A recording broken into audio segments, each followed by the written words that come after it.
Item ಯಾವುದೇ ಇರಲಿ try ಮಾಡಿ ಆಚಿ ಚಿಕನ್ ಮಸಾಲಾ. ಯುದ್ಧ ವಿಮಾನ ಪತನವನ್ನ ಒಪ್ಪಿಕೊಂಡಿದೆ ಅಮೆರಿಕ.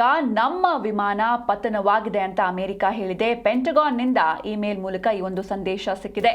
ಯುದ್ಧ ವಿಮಾನ ಪತನ ಆಗಿದೆ ಅಂತ ಒಪ್ಪಿಕೊಂಡಿದೆ ಅಮೆರಿಕ.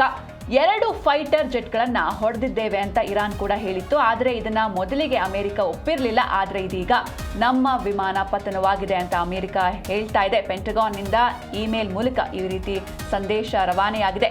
ಆದರೆ ಯುದ್ಧ ವಿಮಾನದ ಬಗ್ಗೆ ಯಾವುದೇ ಮಾಹಿತಿ ಕೂಡ ಇನ್ನೂ ಸಿಕ್ಕಿಲ್ಲ. ಮಧ್ಯಪ್ರಾಚ್ಯದಲ್ಲಿ ಸೇಡಿನ ಸಮರ ಮುಂದುವರಿತಾ ಇದೆ. ಹಾಗೆ ನಿನ್ನೆ ಕೂಡ ಡೊನಾಲ್ಡ್ ಟ್ರಂಪ್ ಅವರು ಒಂದು ಸುದ್ದಿಗೋಷ್ಠಿಯನ್ನು ನಡೆಸಿದ್ರು. ಈ ಒಂದು ಯುದ್ಧ ಆರಂಭವಾಗಿ 1 ತಿಂಗಳ ಬಳಿಕ ಮೊದಲನೇ ಸ್ಪೀಚ್ ಅವರ ಕಡೆಯಿಂದ ನಿನ್ನೆ ನಡೆಯಿತು. ಭಾರತೀಯ ಕಾಲಮಾನ ಬೆಳಗ್ಗೆ 6:30ಕ್ಕೆ ಸುದ್ದಿಗೋಷ್ಠಿ ನಡೆದಿತ್ತು. ಹೀಗಾಗಿ ಇಡೀ ವಿಶ್ವವೇ ಟ್ರಂಪ್ ಏನು ಹೇಳ್ತಾರೆ ಅಂತ ಕಾದು ನೋಡ್ತಾ ಇತ್ತು. ಅಂದರೆ ಕದನ ವಿರಾಮ ಇರುತ್ತಾ ಅಥವಾ ಯುದ್ಧವನ್ನು ನಿಲ್ಲಿಸ್ತಾರಾ ಅಥವಾ ಯಾವ ರೀತಿ ಬೆಳವಣಿಗೆ ಆಗುತ್ತೆ, ಮೇಜರ್ ಡೆವಲಪ್ಮೆಂಟ್ಸ್ ಏನು ಇರುತ್ತೆ ಅವ್ರ ಕಡೆಯಿಂದ ಅಂತ ಇಡೀ ವಿಶ್ವವೇ ಅವರ ಮಾತಿಗಾಗಿ ಕಾದು ಕುಳಿತಿತ್ತು.